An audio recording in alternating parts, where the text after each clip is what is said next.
What's the meaning of Angela Brazil?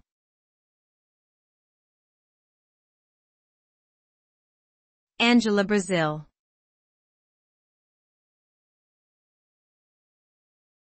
Angela Brazil.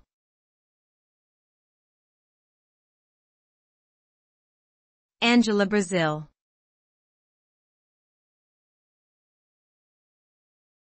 Angela Brazil.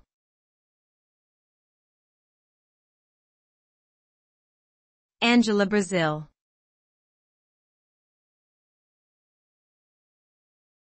Angela Brazil was an English author who wrote over 50 novels for teenage girls in the early 20th century.